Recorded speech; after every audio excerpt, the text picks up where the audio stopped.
Thank you. Mr. Denistan.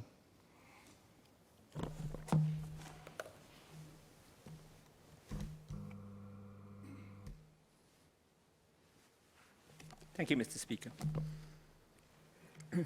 In my speech today, I'll be speaking on two different topics: care for our elderly and challenges for our maritime industry. I'll first touch on the area of care for our elderly. In his budget speech, Finance Minister Heng Swee Keat cited aging as one of the three major shifts that we must prepare for. We are told that the number of seniors living alone more than doubled between 2006 and 2016 to 47,400. I believe the trend will continue to grow, together with a projected increase in our elderly population relative to other age groups in the coming years. It is important that we get our policies on elderly care right. The government seems to be still finding its way in deciding how extensive the role of the state should be when it comes to caregiving. If it prefers to continue to rely substantially on caregiving through an individual's family care network, it should consider giving more support at every level to the supporting family, as well as to caregivers, including supporting the caregiver who has to stop work and deciding what is a decent level of support for the caregiver. Further, with the growing number of elderly or elderly singles living alone, the government needs to put in place adequate resources and infrastructural support for assisted living. Government policies often involve drawing a line between competing imperatives. When it comes to policies affecting elderly care and their well-being, may I implore the government to give priority to the consideration of enhancing elderly care efforts. The enhancement of the proximity scheme grant for both families and singles will ultimately benefit our seniors or their care will ultimately benefit our seniors as children are encouraged or assisted by the enhancement of the grant. As HDB flats in mature estates are usually more expensive, the enhancement of the proximity scheme grant will hopefully assist and persuade more families to live with or near their parents, even in the mature estates. I'm glad that singles who buy a resale public housing flat to live near their parents will now receive $10,000 under the enhanced grant. Before the announcement, the one-time grant is currently given only to singles who buy a resale flat to live with their parents. The grant for singles buying a resale flat to live with their parents has also been increased to $15,000. While it is good that the government now recognizes that singles are often a key source of caregiving support within their families, in my view, many singles end up taking a larger role in caregiving support than their married siblings, who may be bogged down with caring for their children. Hence, I think such singles do not deserve a lesser grant than their married counterparts, whether they are living near or with their elderly parents. In fact, arguably, many married siblings benefit more from living near their parents than their single siblings, as they benefit from their parents helping out in caring for their children. Whatever rationale the government chooses to use to give married children a higher grant, I hope the government will consider equalizing the grant for the reasons I have given. Ultimately, when you make things easier for the caregiver, single or otherwise, the ultimate beneficiary is or are the elderly parents of the caregiver. Without a caregiver, the state or society may also end up having to provide additional resources. We should always take care that our policies, however well-intentioned they are, do not become too rigid, that it becomes a burden or a source of stress for our elderly and seniors or their caregivers. The Foreign Domestic Workers Levy will be increased in two ways. The FDW levy for the second FDW employed without levy concession will go up from $265 to $450. The increase is hefty, about 70%. I'm concerned this may affect households employing two helpers, one to handle all the housework and one to look after elderly parents who may be bedridden or even just require attentive care at all times while children are working. If the second FDW is not allowed levy concession, this increase in levy will add to the financial burden of their children. Can the levy increase be exercised more equitably in favor of families needing two FDW to look after elderly parents as well as doing housework? Can the government not distinguish the example I mentioned from the situation of, say, a wealthy family living in a big house requiring more than one FDW? Again, I hope the government will regard enhancing elderly care efforts in priority to other considerations on this issue. A Fengshan resident shared with me his frustration of having to pay the full singles premium for his two-room flexi flat. He's approaching retirement in a few years. To prepare for retirement, he's trying to save up as much as he can from his modest monthly income of $700. His existing savings are precious to him for the same reason. His excitement at getting a new two-room flexi flat was somewhat dampened by the burden of the additional $15,000 singles premium he had to pay. It eats into his retirement fund. While I fully understand the rationale of having the singles premium, must it always be rigidly enforced against people of all ages from 35 upwards? I hope the government will relook how it applies its singles premium policy on elderly singles. Elderly singles may require more support from the government. They will likely have fewer options than their married counterparts, insofar as family financial support or family caregivers is concerned. When they are not self-sufficient or cannot care for themselves, the state may ultimately have to step in anyway. Can we apply a little bit more flexibility for the benefit of these single seniors? Can we place greater premium on elderly care and welfare in such a case? For example, the government can consider helping all singles aged 55 and above purchasing two-room flexi flats for the first time on a shorter lease by reducing the singles premium. A premium reduction of, say, upwards of to $5,000 based on their income levels and length of lease upholds the rationale of the singles premium, but reduces its impact for our elderly poor singles, who can then use their savings for their retirement. Mr. Speaker, Sir, in Mandarin. 在预算案演讲中，财政部长黄烈杰说，人口老化是我们所必须面对的挑战。从2006年到2016年，独居老人的人数增加超过2倍，达到将近5万人。政府预计，老龄人口在未来几年会持续增长。我们在照顾年长国人方面，必须有更完善的政策。政府在这方面应该扮演多广泛的角色，似乎还没有结论。如果政府的政策目标是年长国人应该继续由各自的家庭照顾，那么就应该在各方面为各个家庭提供更多的援助，包括帮助那些需要持续工作来照顾年长家人的看护人。此外，随着年长人士和独居的年长单身人士越来越多，政府也需要提供足够的资源和建筑相关的基础设施。政府在拟定政策时，往往需要平衡许多需求。在影响年长人士的政策方面，我吁请政府优先考虑改善照顾他们的政策。成熟主务区里的主务一般都是比较贵，进居购物津贴计划鼓励更多家庭或单身人士选择居住在父母住家附近，或者与父母同住，方便他们照顾父母。我很高兴知道，单身人士现在购买靠近父母住家的转售主屋时，能获得1万元的进居购物津贴，而那些购买转售主屋和父母同住的单身人士，津贴的数额也调高到15000元。政府意识到年长者人士往往是由单身子女照顾，这是令人鼓舞的。但我认为许多单身人士常常得负起更大的责任，因为他们已婚的兄弟姐妹可能忙着照顾自己的孩子，无法分担责任。因此，我认为这些单身人士应该得到和已婚人士相当的购物津贴。不论政府给予已婚子女更多购物津贴的依据是什么，也应该提供相当的津贴给要居住在父母附近或和父母同住的单身人士。当看护者得到帮忙时，不管他们是单身还是已婚，最终受益的还是他们年长的父母。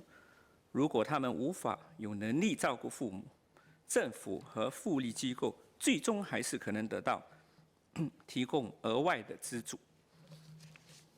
在实施政策时，我们需要一定的灵活性。如果无法变通，可能会给年长国人和他们的看护者造成负担和压力。聘用第二名女佣的女佣税将从265块调高到450块，增幅多达70%。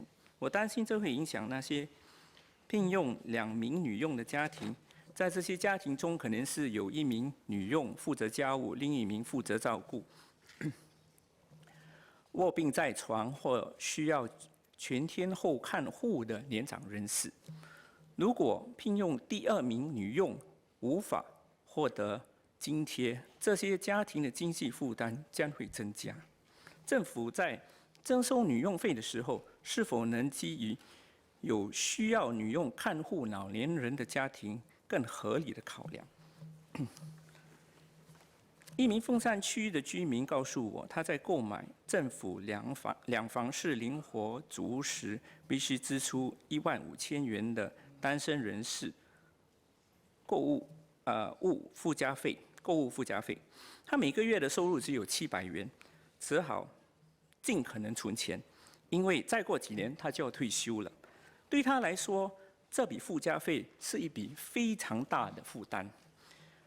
我明白征收这笔附加费的用意，但我希望政府能够检讨这项政策。年长、单身人士不像已婚，有家庭的人是在经济上可能获得家庭成员的援助，他们需要可是单身人士他们需要政府更多的援助。因此，对于年长单身人士，政府应该有更灵活的政策。那些第一次购买误期年限比较短的2房式主屋，年龄至少达55岁，年长单身人士，政府应该考虑降低附加费，根据购买者的收入而误期年限的长短，减幅的顶线可以设在5000元。这样一来，在维持这项政策的同时，也能帮助经济能力较差的年长单身人士购买一间可安身的家，安享晚年。Mr. Speaker, in English. I declare my interest as a shipping lawyer. In his budget speech, Finance Minister mentioned the launch of the Maritime Transformation Program to enhance the overall competitiveness of Singapore as a maritime hub, accelerate industry transformation, and deepen maritime R&D capabilities. The MTP looks to using automation, digitalization, and artificial intelligence to develop new technologies, designs, and operations concepts that can be deployed in Tuas and Jurong Port, with emphasis on strengthening maritime traffic management capabilities, enhancing operational efficiencies, and improving safety and security. It should benefit our port operators and related ancillary industries in automation, artificial intelligence, and robotics. We have one of the world's leading ports. Thus far, despite our charges being relatively higher than our competitors, we have managed to stay ahead through technology and efficiency, helped by our favorable location. How long will we continue to enjoy this location advantage is anyone's guess. Will the proposed deep-sea port in Malacca pose any problem for us in the future, especially if Chinese or other players can help to overturn the deficiencies which have long bugged the Malaysian ports? When will the Northern Sea Route start pulling away vessel traffic now passing through the Straits of Singapore? With polar caps melting further in future, will technology enhance port operational efficiency and traffic management alone always be sufficient to fight off challenges, such as saving of substantial travel time of 30% with the Northern Sea Route? Mr. Heng also mentioned that foreign worker levy increases for shipyard will be deferred for another year. Our leading shipyards, like the yards owned by the Keppel and Sembcorp Marine Groups, are reputable leaders in offshore-related buildings like oil rigs and semi-submersibles and FPSO conversions. With the uncertain offshore market, our leading shipyards should focus on developing new niche areas of ship and offshore building, the way it developed its niche in offshore building over the years. The Industry Transformation Map for Marine and Offshore Engineering, which was launched on 22nd February, has identified the LNG and offshore renewables as two growth areas. Mr. Iswaran said that Keppel and Sembcorp Marine have already ventured into the LNG segment. It remains to be seen whether this will become their new niche areas or be able to contribute to the level of growth that offshore building afforded them in the past 1.5 decades. The search to develop new niche areas should not be confined to our leading shipyards. Business have been patchy for our other smaller players in recent years, and the rampant demand for tug building a few years ago has subsided. While the use of shipyard facilities in nearby Batam has helped some of our shipyards in managing their costs, competition by yards in other countries, especially China, meant that our yards are not in the market for the building of cargo or passenger vessels, with the exception of tugs. For most of these firms in recent years, they may occupy repairs, conversions, and odd small building jobs. How many of our SMEs are in a position to compete in the LNG and offshore renewables identified in the Industry Transformation Roadmap for marine and offshore engineering? Besides this area, what are the future options that SMEs should prepare for?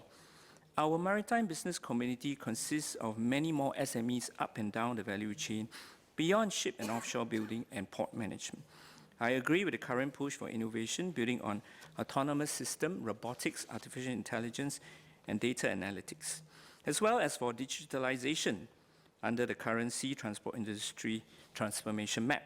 But we must not forget those who may not benefit from this development. Many SMEs are players specializing in a certain specific area of business or capability. Unlike government-linked companies, the size of SMEs may limit their ability to scale up in order to compete for businesses with bigger or established players internationally. The Straits Times report of the launch of the Industry Transformation Roadmap for Marine and Offshore Engineering cited a pressing need for smaller firms to build up their capabilities so they can benefit from this trend.